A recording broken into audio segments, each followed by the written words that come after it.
Bonsoir et bienvenue à tous dans ce Flash Info. Merci de suivre RTI 1. Les directeurs des opérations de la Banque mondiale en Afrique sont en visite de travail en Côte d'Ivoire. Avec le vice-président ivoirien, ils se sont retrouvés ce mardi pour plancher sur la vision de développement du continent africain. Chiram Kofi Abola.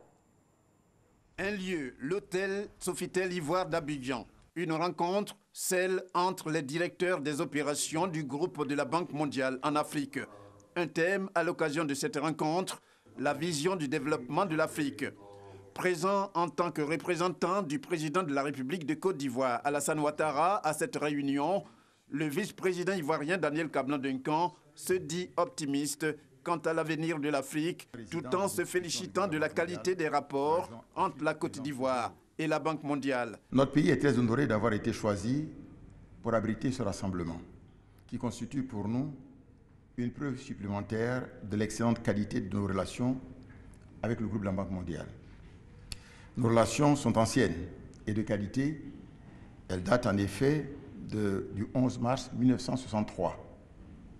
Depuis cette date, les volumes et interventions du groupe ont fortement augmenté pour atteindre aujourd'hui un peu plus de 2 milliards de dollars US avec une diversification des secteurs d'intervention. Notre vision de l'Afrique est une vision optimiste du futur de notre continent. L'Afrique que nous voulons, celle que ses dirigeants œuvrent à bâtir selon la vision de l'Union africaine pour 2063, est une Afrique intégrée, prospère et en paix. Et le vice-président Daniel Kablan-Duncan de préciser qu'au regard des objectifs fixés par les dirigeants africains qui partagent cet optimisme, il faut, et je cite, une Afrique dont le développement s'appuie sur le potentiel de ses populations, notamment les femmes et les jeunes, soucieux du bien-être des enfants. Une Afrique, ce continent qui doit agir en tant qu'acteur et partenaire fort. Une Afrique unie et influente sur la scène internationale.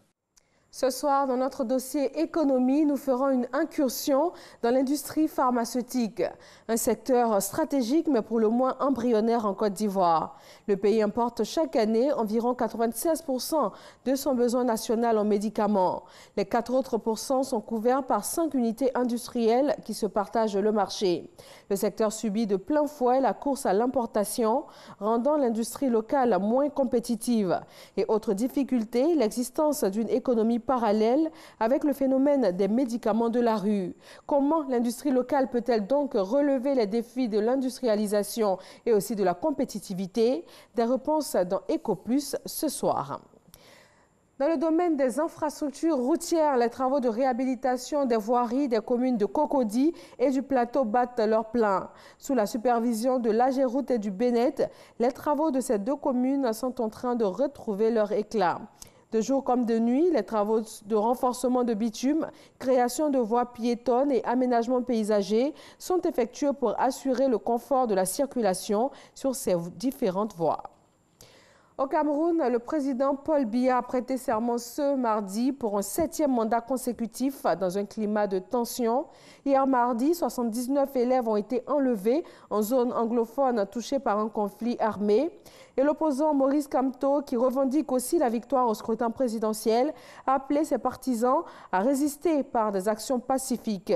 Plusieurs manifestations ont été annoncées, mais des policiers et gendarmes ont été déployés depuis plusieurs jours dans plusieurs zones de Yaoundé et d'autres villes. Élection à mi-mandat aux États-Unis d'Amérique, les électeurs sont appelés aux urnes ce 6 novembre. Premier test électoral d'ampleur pour Donald Trump depuis sa prise de fonction en janvier 2017.